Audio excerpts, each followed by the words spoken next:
Hi everyone, April here. Welcome to my channel, and I am here today to discuss my Smutathon wrap-up. Smutathon was a readathon that took place last week between December 10th and the 16th, and there were some challenges that we were supposed to complete, and there were a set of there were a set of 7 challenges that we were supposed to complete. I was able to read 5 of the 7 books I had listed in those challenges, so I'm gonna go over them and tell you what I thought. The first story I read was Sweatpants Season by Diane Allen.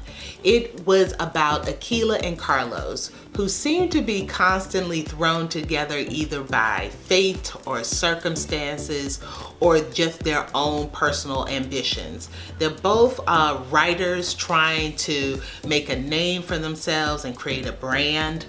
I guess that's a new term. They first meet in a photography class where they are partnered together throughout the course, and they immediately take a liking to each other. They're both attracted to each other physically, and as they get to know each other a little better, they feel like they have a lot of things in common about their ambitions, about their wants for the class, and for their future overall. But then Akilah finds out that Carlos is a member of a podcast group called Date Night with the Lost Boys. And this is a podcast that basically disseminates advice and ideas about dating in the modern world. Unfortunately, this podcast has a very misogynistic tilt to it, which Akilah has actually called out in an article previous to finding out about Carlos.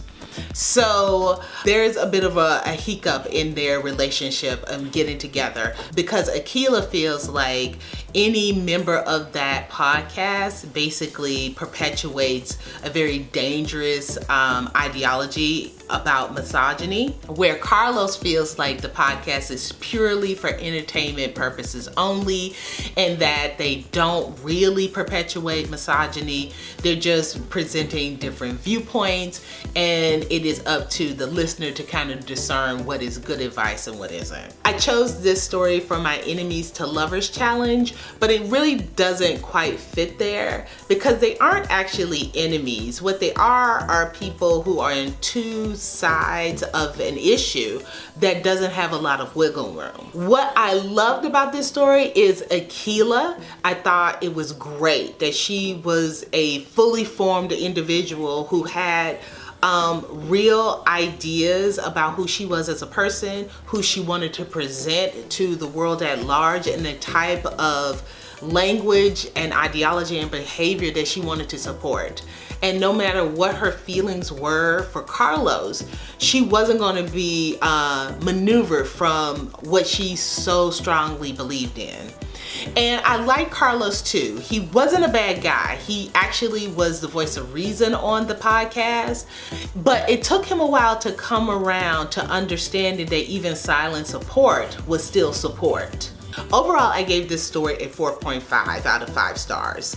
I thought Diane Allen did a fantastic job of crafting a story that could have been completely messy considering all of the story arcs that were presented. I mean, creating a romantic comedy that's kind of inside a bubble of discussing misogyny and toxic masculinity within the modern age, and to have a smut element to it, that's a very tight rope to walk, and she did a really good job of clearly defining these areas where they fit together very harmoniously.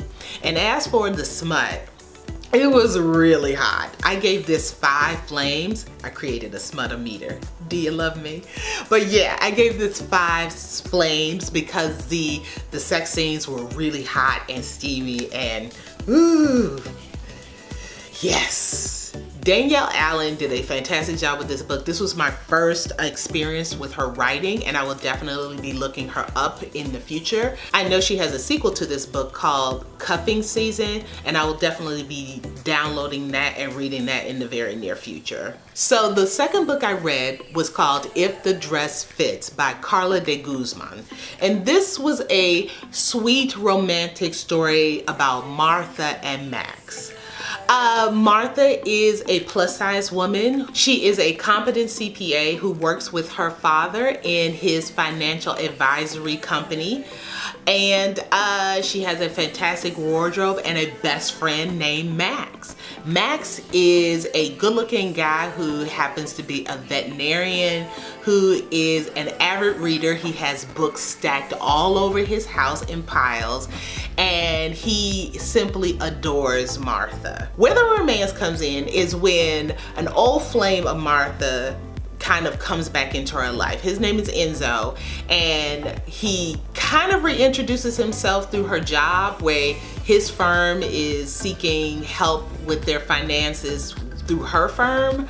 But also, it's recently announced that he is engaged to Martha's cousin, Regina. However, Regina is unaware that Enzo and Martha had a previous relationship, and that relationship was sexual in nature. So there's this kind of mystery over their relationship within the family. But Max knows, and let's just say he's not happy that Enzo is back in the picture.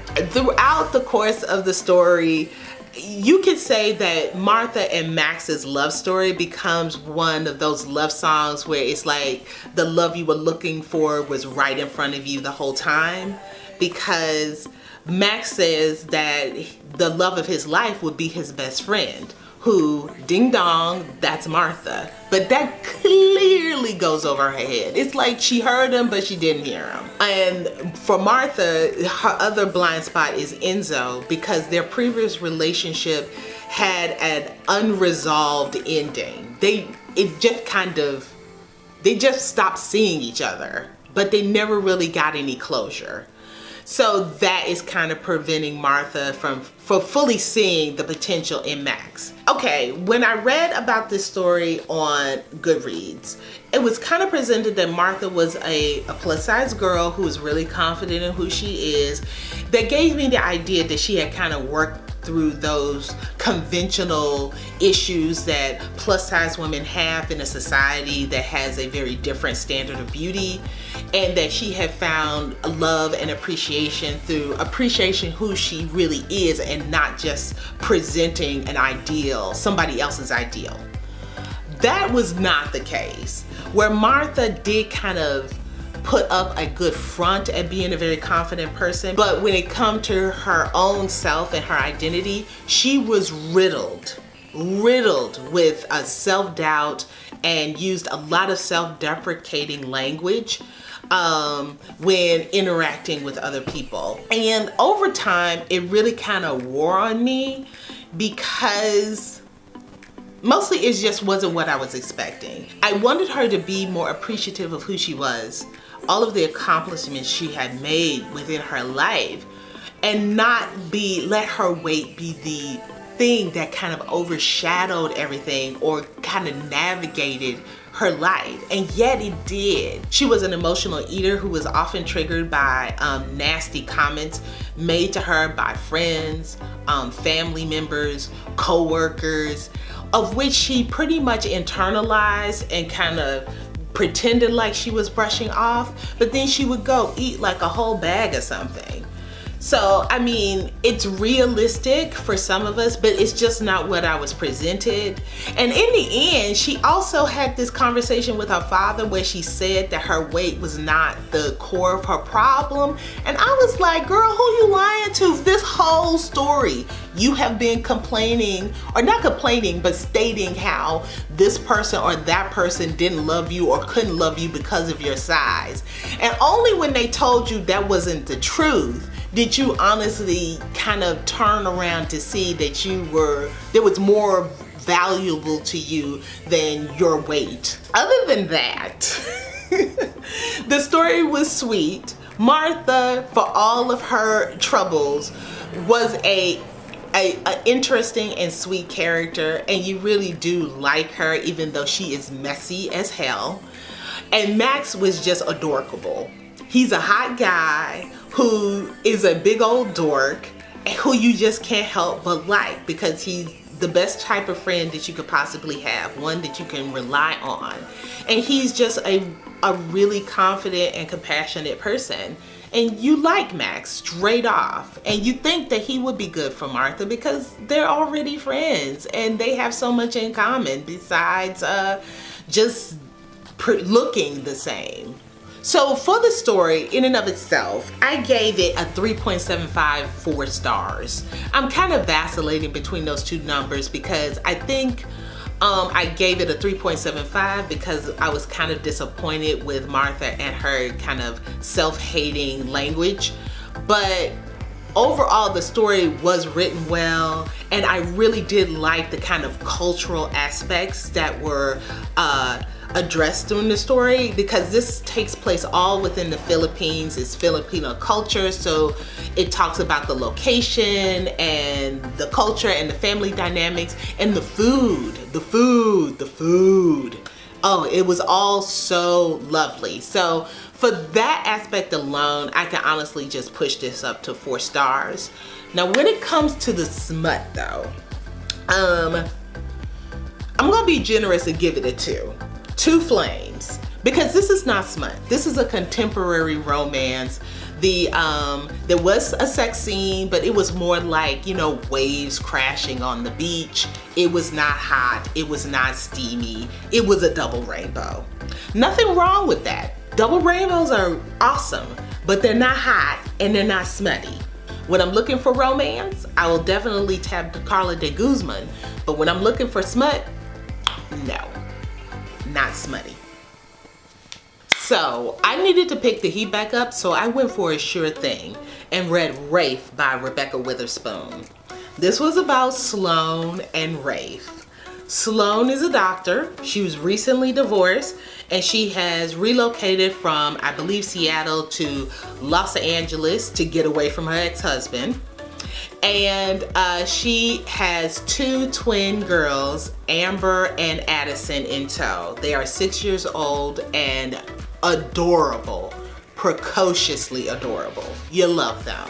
One day, Sloane's live-in nanny just bails. She packs up all her stuff and just leaves her daughters alone in the house by themselves. That's how trifling this woman was. Now Sloane is left without competent and trustworthy childcare, but she has a full workload and she doesn't have a lot of time to look for somebody. And unfortunately, she's away from her family unit, so she doesn't have that, you know, local family that she can fall back on. But she does have some friends, and they investigate and they find Rafe. Rafe is a child care worker. He's a live-in nanny who is recently separated from the family that he was working with because they moved to Australia and he didn't want to go with them. So he is in between jobs. He hears about Sloane's situation and he agrees to meet up with the family to see if he would be a good fit. They meet, and where Rafe thinks the girls are amazing, there's a problem. He is seriously attracted to Sloane, and he tells her almost immediately, which was a shock to me. He pretty much says that, you know, I think this would work out, but I have to let you know that I have never worked for a family where I was so attracted to the parent. And this throws Sloane for a loop for about 12 full hours, when she basically responds in kind. She's never had anybody work for her that she was so attracted to. And from that point forward, it's pretty much like whipped cream on cling wrap. It's just slipping and sliding all over the place. I mean, this relationship went from 0 to 60 in 30 seconds flat. It takes off like a bullet. I don't think I've ever read an Insta love story so fast in all of my life. But here's the kicker. It was handled so maturely. Both Sloane and Rave are such complete and competent people. They know who they are. They don't have any personal issues to really work out. They've already done that legwork and heavy lifting before they even met each other. So they were basically ready for a relationship when they meet, and it just moves so quickly and it moves so well that the insta love part really just wasn't a problem for me. But I believe that the author did a really good job at fleshing out the characters enough where you feel like as long as people are being this open and honest with each other, why wouldn't it move this fast? There are no roadblocks. This is a very low angst story. There is zero angst really. The only real roadblocks were the fact that they had a working relationship that dealt with children and Sloane's ex-husband Drew, who comes to visit, who is a hot mess. But other than that, there was no real issues within their relationship together. There's not much to say about the story that I didn't enjoy. I mean, it was very quick. The relationship took off. There was really no roadblocks or messiness with it. It was just about how they moved from one phase of the relationship to another without causing a big kerfuffle with the kids. And they navigated that pretty well. As for the smut, we're talking about Rebecca Witherspoon here. So this was 5 flames. Rebecca Witherspoon could probably write a smutty scene with her eyes blindfolded and both her hands and feet tied behind their back. She's just a Svengali at this. Oh, so hot, so steamy. Just a great time. I enjoyed it so much. It was quick. It was over before I wanted it to be. But the best part about it was that she gave a little teaser for the next book, because a lot of her books kind of are connected by, you know, friends of a friend. So we already know who the friend is for the new book, and it's related to a previous book. The guy is. And I was so hoping he would get his own story, so I'm really excited that he's gonna be in the next one. Yes!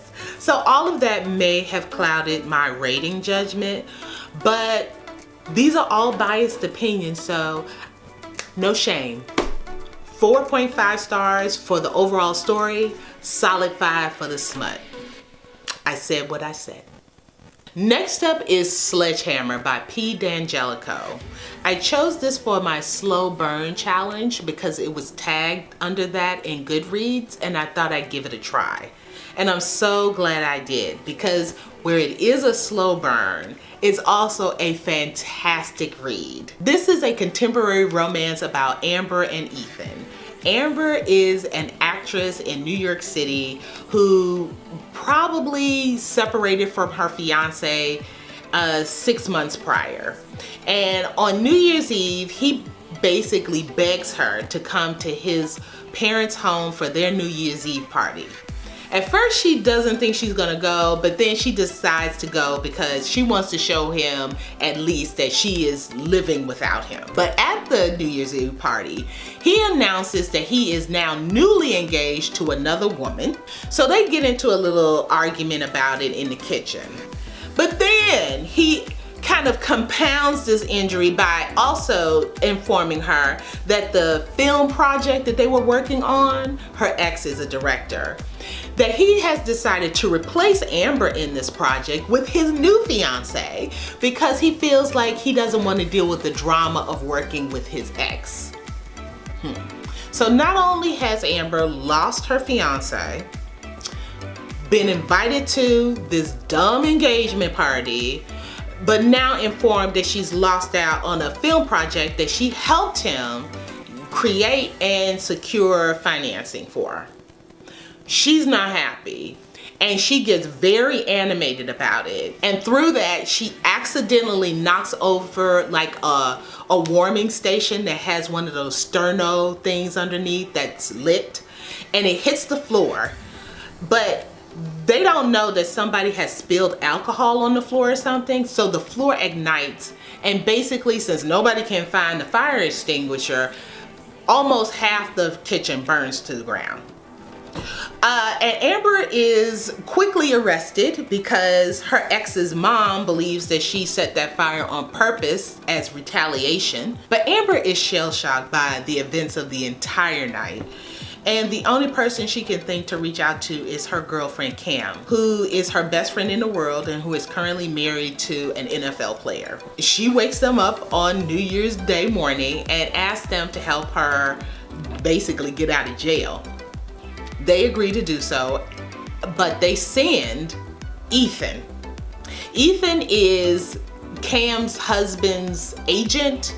He's also a lawyer, but he works kind of in sports management, and he's not a criminal or defense lawyer. But he does come to Amber's aid. He gets her out of jail, and because he has a relationship with the judge agrees to reduce bail and to release Amber into Ethan's custody until her trial date is set. So Amber has to move in with Ethan during this time. Now, Amber and Ethan have kind of a relationship only in connection to Cam and her husband. They don't really hang out with each other, and Amber likes that because she thinks Ethan is kind of stuck up and pretentious because he basically looks like an Adonis, and he dresses impeccably, and he has a bunch of money, and there's usually some girl fawning over him. But over time we found out that Ethan is really more reserved, and he's not really a serious ladies man, and he actually has been harboring some romantic feelings for Amber this whole time. She's just been too much of a bulldozer to even notice it. So their relationship and how it builds is actually quite cute and sweet and funny as heck because, like I said, Amber is a pistol. I loved her during this whole book. And once Ethan lets down his guard and becomes more comfortable with Amber, he's funny as hell too. So they just cracked me up. Of course, there's a bit of angst and will they, won't they?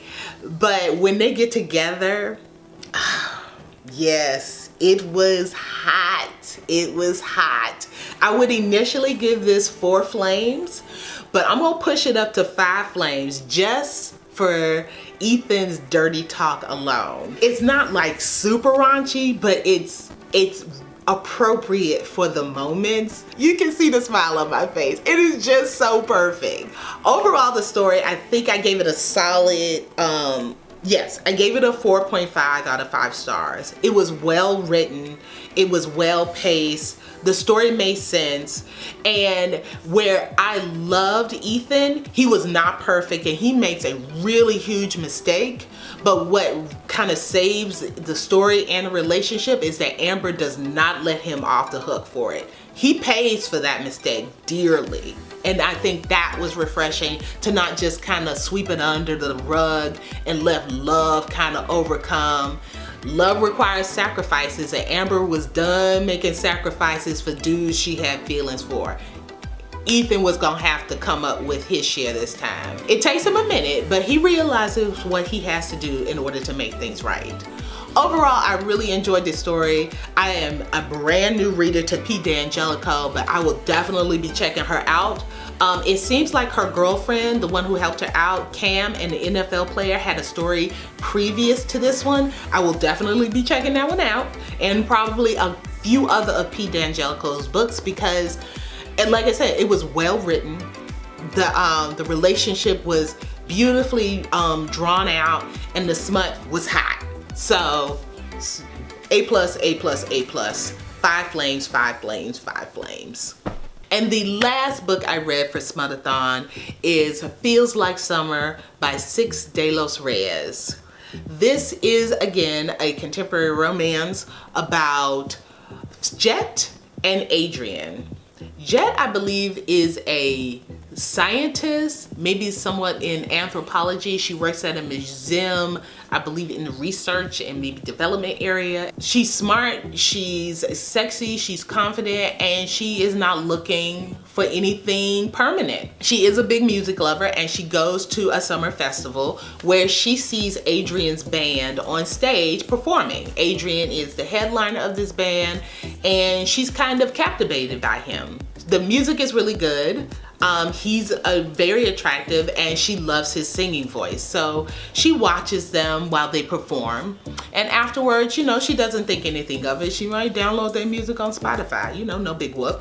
But she goes to the after party, and she runs into some of his bandmates who ask her to do them a favor by pretending to be Adrian's girlfriend for about 5 minutes, because Adrian's ex-girlfriend, basically the Yoko Ono of the group, is present, and they want to run some interference between her and Adrian because Adrian still harbors a great deal of feelings for his ex. Jet, remembering that Adrian was super hot, decides that she can do this for about 5 minutes. So she goes over there and sparks fly, and then a few moments later they kiss, under the auspice of trying to make his ex jealous, but honestly, they were just hot for each other. But remember, Jet isn't interested in any kind of relationships, but she sure is interested in maybe a one-night stand. So she propositions Adrian, and he takes her up on the offer, and they hook up, and it's bad. Adrian was able to come to an end in a satisfactory way, but Jet did not get her happy ending, and she was not happy about that at all. She puts on her clothes, she tells him his sex was garbage, and she deuces out. So she does not expect to ever see Adrian again. She just chalks it up to bad sex. Like, how could somebody so good looking be so bad at it? He shows up. He kind of tracks her down through a mutual acquaintance, and he requests another shot to get it right. Well, Jet doesn't have anything better to do, and Adrian is still hot, so she lets him shoot his shot. And this time he gets it right. Yay! But through their interactions, not just that first meeting, but just mild conversation, you know, pillow talk, Jet figures out that Adrian's hang up on his ex-girlfriend is kind of messing with him and preventing him from moving forward, not only in relationships, but in his life in general. So she proposes a deal that they basically be each other's rebound, that she will pretend to be his rebound for 3 months, where they will not really be in a relationship, but just hook up whenever they want to have sex. And in 3 months' time, he should be all healed from his breakup and ready to move on to a new relationship. Needless to say, the relationship kind of takes a turn. Jet has baggage of her own in an ex who is just straight garbage that she is dealing with, and they end up kind of leaning on each other and growing together. You know how this spiel works. What I will say about this story is that, of course, I like the characters, obviously. I thought where Jet was very capable and confident and humorous, she was also very messy and refused to see the truth in herself, but was so quick to tell everybody the truth about themselves. You know that person. And I thought Adrian was just a guy who was nursing not only a broken heart, but was also on the edge of trying to transform himself musically, and he had a lot of balls in the air that he really needed to work through.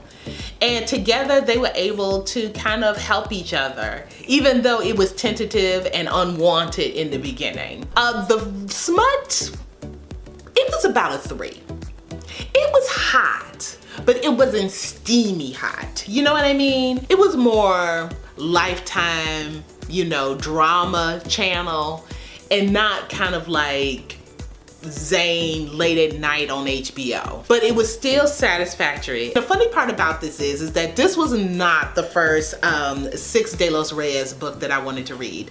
The first book I actually wanted to read was called Beginner's Guide, Love and Other Chemical Reactions. And that was about a molecular geneticist who was going to use science in order to find the perfect guy for her in time for an upcoming wedding. But I couldn't figure out how to slide that into the categories or the challenges.